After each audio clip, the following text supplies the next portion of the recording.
De verdad que para nosotros es muy satisfactorio tenerlos acá en esta ya 22ª cátedra, la cátedra número 22.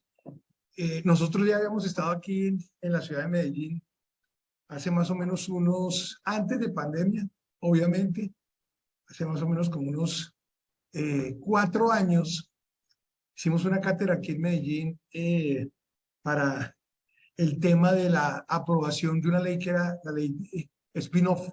La hicimos sobre temas de investigación particularmente, de cómo articular la investigación a la sociedad y a los sectores reales. Y en ese momento se seleccionó Medellín porque Medellín es la ciudad innovadora. Creo que tiene ese título, ¿cierto? Distrito innovador, además, y con reconocimiento internacional. Entonces dijimos, pues, qué mejor que volver a repetir Medellín para un tema tan fundamental y tan importante como el tema de la transformación digital.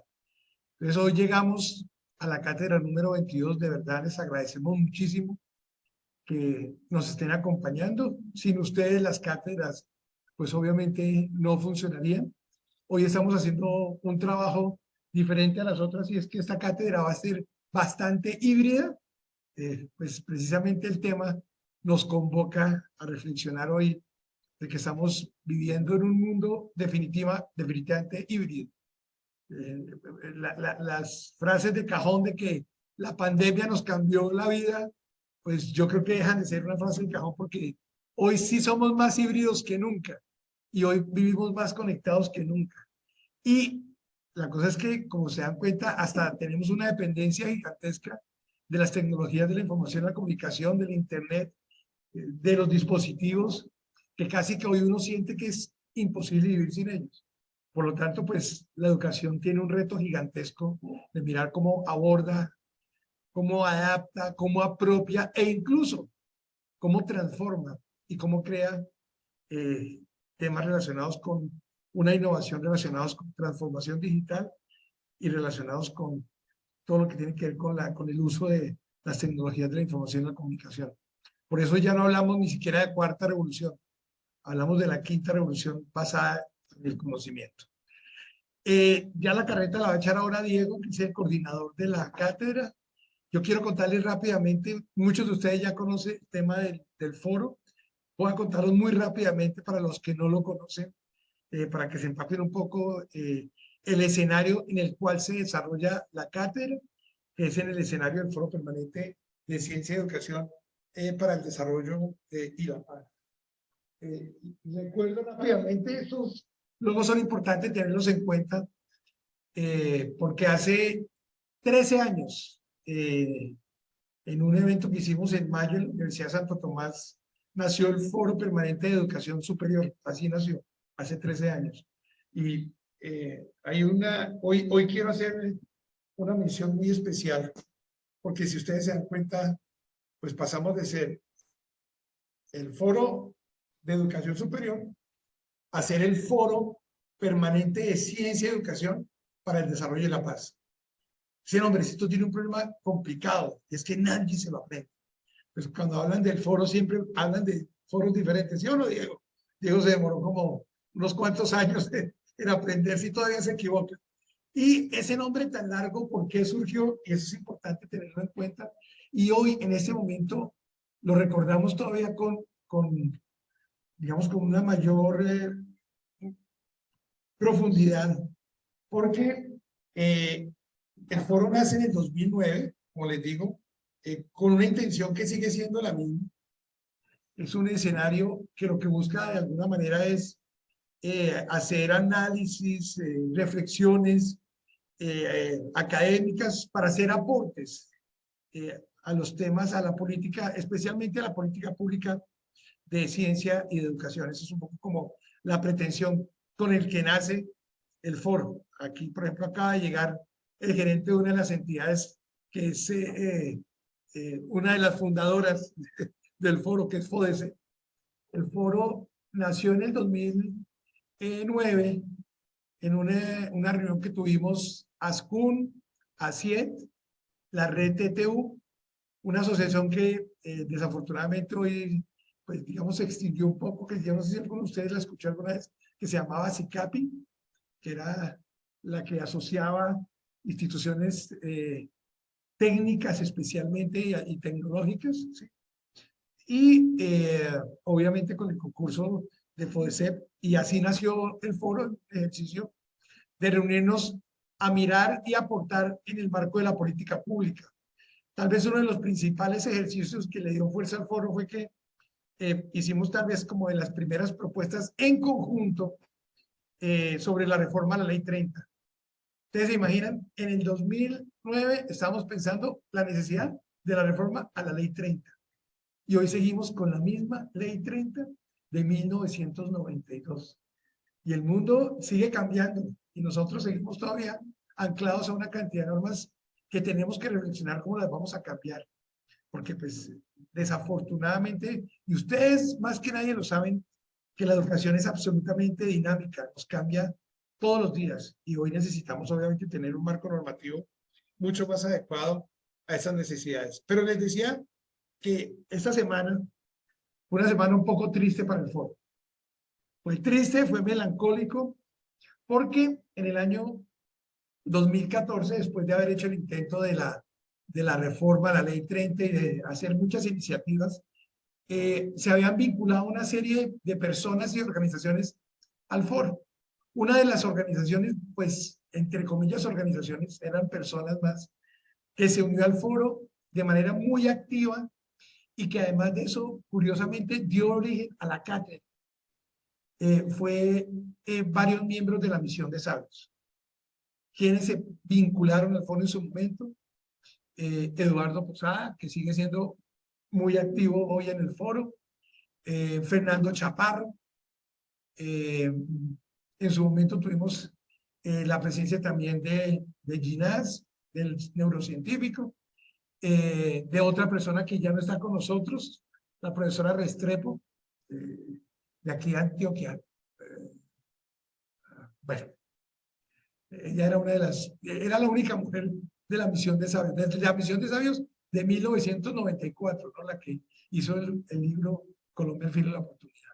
Pero especialmente una de las personas más activas fue el maestro Carlos Eduardo Vasco, que acaba de fallecer. Por eso les digo que hoy, por eso queremos hacer un homenaje muy especial, porque Carlos Eduardo fue uno de los que se craneó esta vaina de la cátedra. Digamos, cuando nosotros empezamos a trabajar desde el foro, dijimos, hay que seguir trabajando educación superior, particularmente educación superior. Y nos inspiramos, y por eso lo recuerdo, en un simposio, seminario, que tenía un jesuita muy famoso, que fue rector de la Javeriana, el padre Alfonso Borrero. Entonces, el padre Borrero, yo fui afortunadamente un víctima beneficiario del simposio de universidad, así se llamaba, el simposio de universidad. Era absolutamente maravilloso el simposio porque era un encierro para pensarse la universidad. Lo que pasa es que era una cátedra, era la cátedra del padre Borrero, una de las personas que yo creo que en Colombia más sabía de educación superior. Y esos encierros, además de misa, era, porque eso sí, a las 7 de la mañana el padre Borrero estaba oficiando la misa y después de la misa entramos a hacer las reflexiones sobre la universidad. Y nos daba durísimo, porque todos los que estábamos ahí éramos en general directivos de universidades y lo primero que decían, ¿cuál universidad? En Colombia no existe la universidad, existen los institutos que hacen algo de formación. Pero entonces empezaba a hacer todo el recorrido de la universidad desde la Edad Media, incluso desde Grecia, Edad Media, hasta llegar a la actualidad. Sacó unos libros fantásticos, hay una colección de libros que yo siempre recomiendo porque son unas reflexiones muy profundas sobre el quehacer de la educación superior. Yo creo que a veces tenemos ese problema nosotros, ¿no? Estamos todo el día tan ocupados y tan llenos de trabajo que a veces se nos olvida parar un momento y reflexionar sobre el quehacer mismo de lo que significa la educación superior y lo que significa, pues, hacer el ejercicio de pensarse en la universidad. Y lo digo desde la perspectiva de la educación superior, independiente de la naturaleza de las instituciones. Y cuando recordamos el simposio, dijimos, ¿y por qué no hacemos algo parecido? Entonces, pues apareció Carlos Eduardo, dijimos, el padre Borrero ya había fallecido y Carlos Eduardo nos ayudó a arrancar este proceso. Entonces, hoy, como les digo, es un momento para nosotros triste, porque efectivamente Carlos Eduardo fue fundamental para arrancar el proceso de la cátedra. Los miembros de la misión fueron los primeros que nos dijeron, dejen de hablar de educación superior, hablemos de educación. Hay que pensar en un sistema que articule todos los niveles. Ustedes no pueden pensar educación sin ciencia, sin investigación. Entonces hay que vincular la investigación. Pero además de eso, pónganle foco, pongan un foco. No es educación para cualquier cosa y no es ciencia para cualquier cosa. Es ciencia y educación para garantizar resolver los grandes problemas que tiene la sociedad, es decir, para el desarrollo, para que resolvamos problemas de pobreza, desigualdad, inequidad, etcétera, etcétera. Y adicionalmente, en su momento estaba comenzando el proceso de paz y pues obviamente estábamos dando la discusión y dijimos, también pongamos el foco en el tema de paz. Y por eso es el nombre tan largo, el Foro Permanente de Ciencia y Educación para el Desarrollo y la Paz. Eso es un poco los orígenes y, como les digo, muchas personas colaboraron con este proceso y por eso siempre recordamos con mucho cariño a Carlos Eduardo, porque las primeras cátedras que hicimos, las hicimos con él. Pero él lo único que nos dijo es, yo no soy el padre Borrero, ni piensen que voy a ser el padre Borrero, porque pues esa no era la idea. Entonces, por eso se hizo un esquema diferente al del padre Borrero, que era un esquema de encerrarnos, pero para que todos aportáramos en términos de lo que queramos. Ahora Diego les va a contar un poco lo que esperamos de esta cátedra. Muy rápidamente, temas del foro. Ese foro que nació con 8 organizaciones, hoy tiene 109 organizaciones, todas relacionadas con temas de ciencia y de educación, desde colegios, padres de familia. Pueden entrar a la página y encuentran todas las organizaciones. Los objetivos que se plantearon y que continúan hoy es, primero, poner siempre en la agenda de gobierno, en la agenda pública, y siempre tratar de motivar a que la educación y la ciencia son estrategias fundamentales en el país para pensar en transformaciones y en cambios. Es decir, nosotros no podemos desde nuestras instituciones pensar que la educación sea más allá que eso. Es decir, y está la discusión de que si eso es un buen negocio, no, seguramente puede que sea un muy buen negocio, pero el verdadero buen negocio es el momento en que logremos transformar el país como lo necesitamos. Entonces tenemos ese papel. Lo que queremos nosotros desde el foro es seguir insistiéndole a la sociedad que siempre tenga en cuenta a la educación, pensando en equidad, en justicia, en reconciliación y en paz. Obviamente hemos seguido trabajando y lo vamos a seguir haciendo en consolidar un sistema de educación. Insisto, esta cátedra es de educación superior a la que estamos acá, pero el propósito del foro hoy es un poco más amplio. Obviamente también buscamos fortalecer y posicionar a las organizaciones que sean parte del foro. Este es un elemento central y este sí es un propósito de esta cátedra, Diego, que ya contarás, y es que el propósito siempre ha sido construir, incidir mejor en la construcción, en la formulación, en la ejecución y en el seguimiento y evaluación de las políticas públicas de ciencia y de educación. Y ese es un poco, esperamos los resultados que queremos tener el día de hoy. Igualmente, la idea es tener también un escenario permanente de participación. Están invitados todos. El foro es un foro completamente abierto. No es un gremio, no hay que pagar afiliación. Lo único que hay que hacer acá es querer participar. Y esa participación para nosotros es fundamental. Entonces, siempre invitamos a todas las organizaciones a que hagan parte de las discusiones. Generamos reflexiones y discusiones siempre muy constructivas. Obviamente que nosotros siempre criticamos, pero cuando criticamos siempre esperamos de que de la crítica salga una propuesta. Siempre salga una propuesta. Porque si desde la academia nos dedicamos solamente a criticar y no aportamos, estamos a la mitad de la tarea. El ejercicio crítico hay que hacerlo. Es un ejercicio propio de la universidad. Es un ejercicio de pensar críticamente, de ver diferente la vida, pero también siempre estar buscando aportar. Y obviamente que en ese ejercicio queremos siempre tener una relación absolutamente armónica. Eso no quiere decir que ni apoyemos ni critiquemos, sino que lo que queremos siempre es tener una relación totalmente armónica con el gobierno, ¿sí? Con las instancias que manejan la ciencia y la educación en Colombia, con el Congreso de la República, con todos los escenarios en donde se discute la política pública. Por eso, en esta cátedra siempre invitamos al gobierno para escucharlo, para escuchar lo que se está haciendo, lo que se quiere hacer. Y pues esa es un poco la idea que tenemos el día de hoy, teniendo a invitados que ahora se van a presentar, que hacen parte en este momento del gobierno nacional.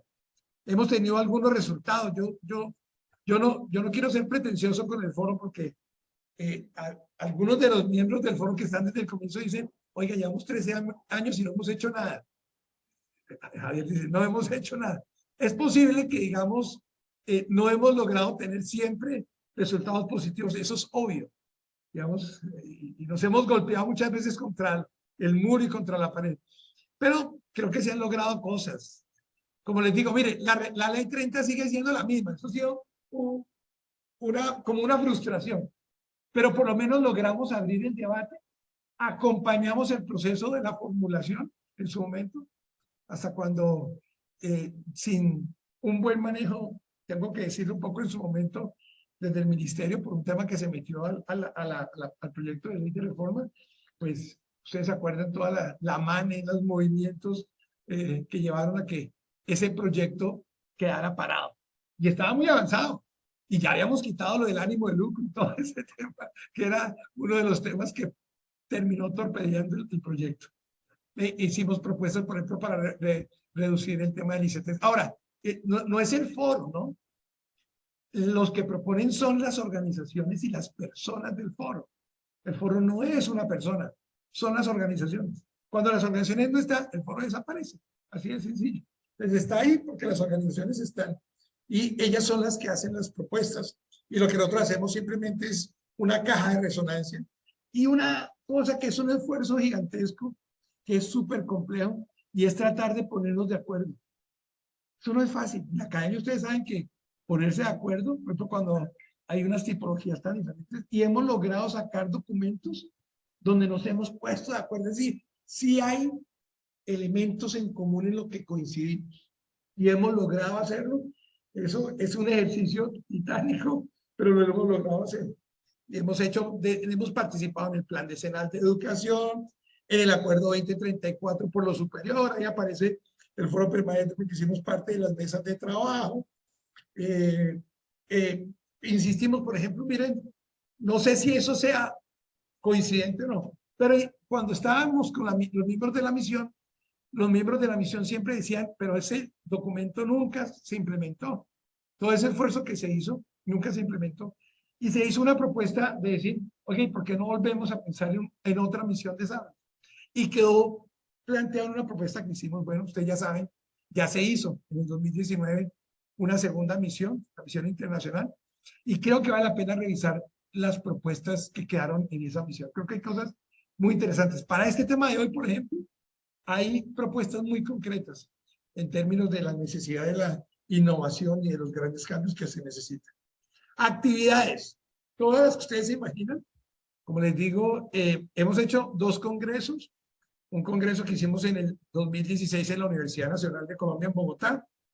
Y estuvimos aquí en el 2018, además de la cátedra, haciendo el segundo congreso. Lo hicimos en la Universidad de Antioquia. En abril del 2018 hicimos ese segundo congreso. Hoy vamos a completar 22 cátedras, que ya eso es un número bastante importante. Hemos hecho aproximadamente unos 45, 46 encuentros regionales. Este año hicimos 12, el año pasado, recién terminada la pandemia, hicimos 5 en todo el país. Siempre vamos a las regiones. A nosotros nos parece súper antipático siempre Bogotá, o esa mirada centralista. No, nosotros al contrario lo que queremos es estar en las regiones. Entonces, ¿qué es lo interesante? Que aquí no hacemos la cátedra de Medellín para que vengan los de Medellín, no. La hacemos en Medellín para que vengan del resto del país, ¿o no? Entonces, pues, eso nos obliga a que la gente nos acompañe a recorrer. Este año hemos hecho dos, esta es la tercera.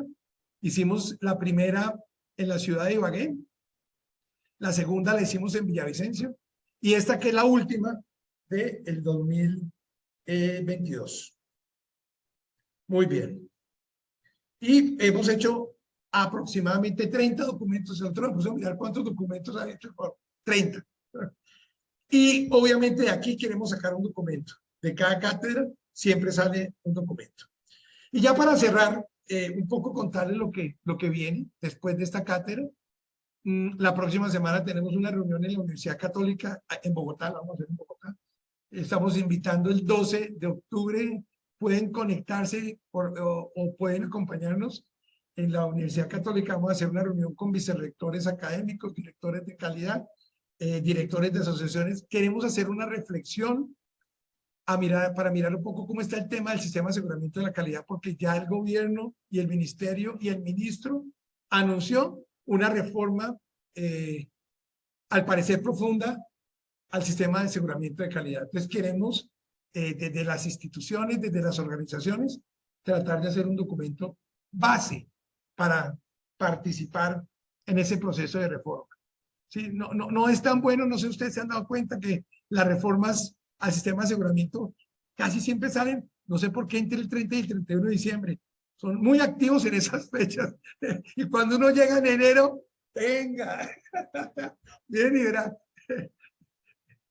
es comenzando el año durísimo. Entonces queremos un poco anticipar el gobierno. Oiga, venga, sentémonos a mirar la reforma y no la saquemos el 30 que el 30 es una fecha como que uno debería estar en otra cosa, ¿sí o no?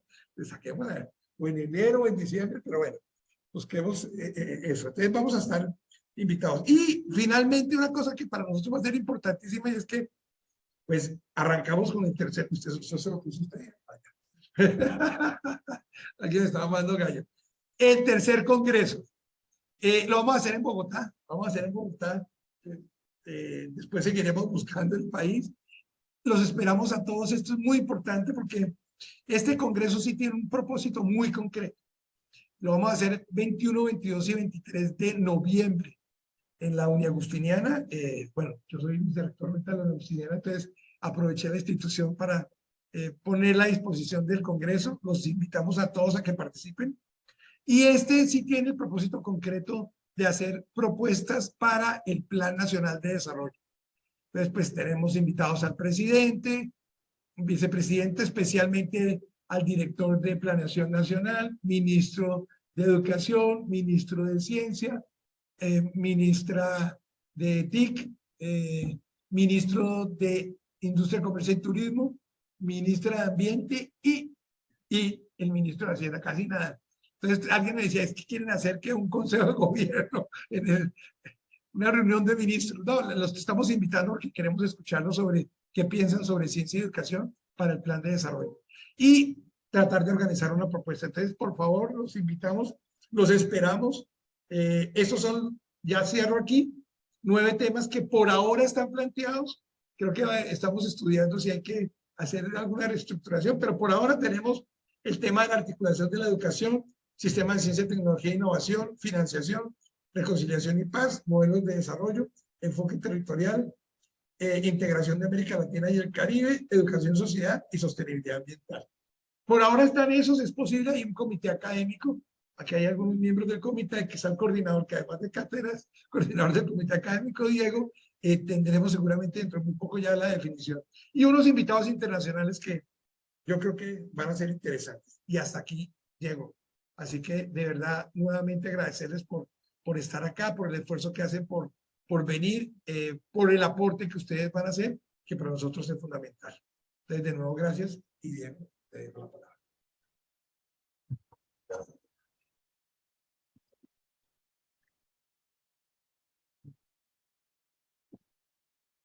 Bueno, muy buenas tardes. Ya tenemos conectados a los representantes del de los ministerios. Tenemos a Ministerio TIC, Ministerio de Educación y Ministerio de Ciencias. Entonces yo voy a hacer una presentación muy corta de lo que es el proceso que vamos a realizar aquí en la cátedra.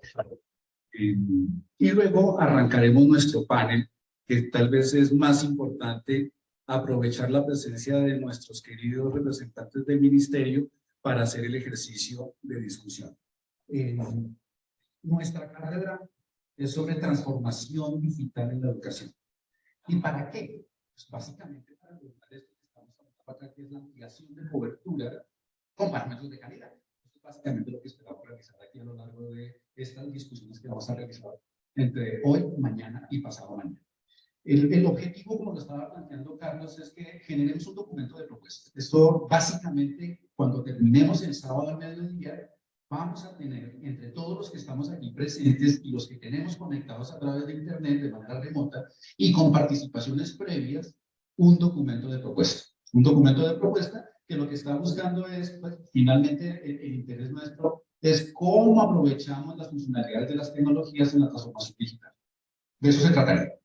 Y por eso el planteamiento es que utilicemos lo que Carlos nos explicaba hace unos minutos, el modelo que el padre Borrero conceptualizó hace un par de años. Ahí, Carlos, recordaremos que básicamente era sacarlos de su ámbito y enclaustrarlos para que no tuvieran que ver con el ámbito exterior.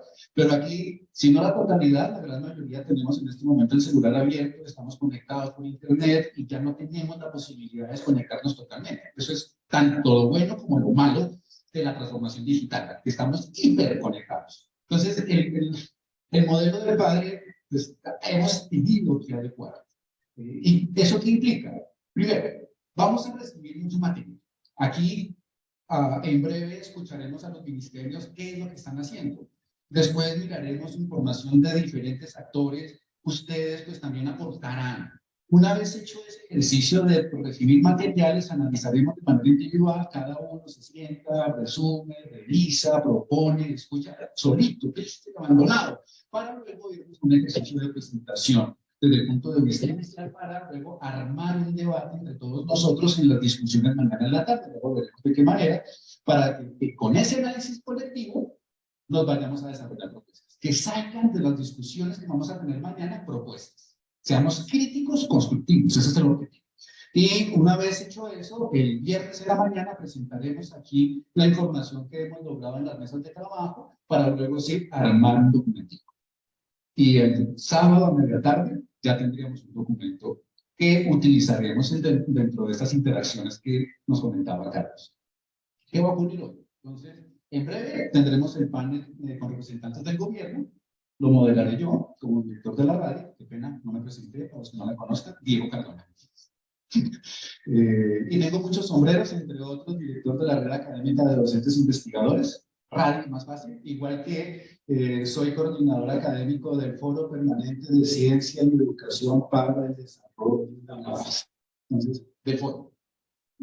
¿Sí? O como cuando me refiero a mi gran amigo aquí, puede ser que es gerente, manda callar, para que no nos preocupemos y no me equivoque cuando digo la referencia. Pues ahorita hacemos el panel con el equipo de representantes de gobierno, luego Javier moderará un panel con varios de los rectores de instituciones de educación superior que han tenido experiencias exitosas. Aquí ya tenemos a varios de los que necesitamos que estén sentados aquí y tendremos una persona conectada en remoto. Y luego cerraremos con un panel de expertos hablando sobre lo que es transformación digital como alternativa al cierre de brechas laborales. Esto lo moderará Víctor Hugo Malagón, que se nos conectará de manera remota. Mañana temprano tendremos una conferencia con el doctor Claudio Rama. De pronto varios de ustedes lo conocen, el doctor Rama es un experto en temas de educación híbrida y nos va a echar una historia súper interesante de lo que él ha venido trabajando al respecto, para luego hacer un panel con integradores tecnológicos. Entonces, pues, esto necesita tecnología. Importante, la tecnología no es lo relevante, lo crítico, somos nosotros, los humanos. Entonces, ¿cómo estos integradores actúan en ese ámbito? Lo va a modelar nuestra querida rectora de la Universidad Internacional de La Rioja, Flor Nancy, que nos está aquí acompañando. Y luego cerraremos con un panel de expertos internacionales. Ahí tendremos a representantes de la OEA y también de la CAF, hablando sobre este tema. Moderaré ese. ¿Qué pasa en la tarde? Mesas de trabajo. Y ahorita miraremos cuáles. En la mañana del viernes arrancamos haciendo la presentación de lo que pasó el viernes en la tarde. Nosotros nos sentamos, nos distribuimos y trabajamos y luego en la mañana del sábado presentamos lo que estuvimos trabajando. Para cerrar con un panel que Carlos moderará con los representantes de agremiaciones y asociaciones. De eso se trata. 5 meses de trabajo. Todo esto que les estamos contando ustedes lo van a poder consultar. Ahí pueden ir tomando la imagen. De todas maneras, en un ratito les pasamos una hojita con el código para que lo puedan ir leyendo con tranquilidad. Entonces, ahí van a estar los materiales, las presentaciones, los documentos, los archivos, las grabaciones de esto, porque esto va a quedar todo grabado para que lo podamos compartir. ¿Vale? Entonces voy a pasar, no se preocupen que ahorita les vamos a dar la impresión de esta diapositiva para que puedan acceder sin mayor complicación. Las mesas temáticas son 5. Primero, marco normativo. Hay que adecuar el marco reglamentario. Es importante que hagamos las adecuaciones pertinentes. Una adicional sobre los diseños institucionales, de qué manera nosotros, instituciones de educación, podemos acogernos. Tenemos internamente que adecuarnos. El tercero tiene que ver con cómo los diseños curriculares que manejamos los tenemos que cambiar. No podemos operar con los que tenemos actualmente. La cuarta tiene que ver con financiación, y esta locura cómo la vamos a financiar. Y por último, oiga, nos está entrando una gran cantidad de competencia del exterior sobre plataformas digitales, cómo lo trabajamos, porque esto no es ni bueno ni malo, es la realidad. Sobre esos elementos es que vamos a trabajar. La metodología de trabajo la voy a dejar para mañana, antecitos de irnos a trabajar, para que podamos iniciar ya el panel con nuestros queridos representantes de las instituciones de gobierno. ¿Bien? De eso se trataría. No se preocupen, toda esta información la van a tener ustedes. Inclusive en ese repositorio, ustedes van a poder acceder a varios de los documentos que se van a ir avanzando para lo que es, por ejemplo, normativa. Que la tengan ahí centralizada. Y documentos que se han venido trabajando en este ámbito. De eso se trataba.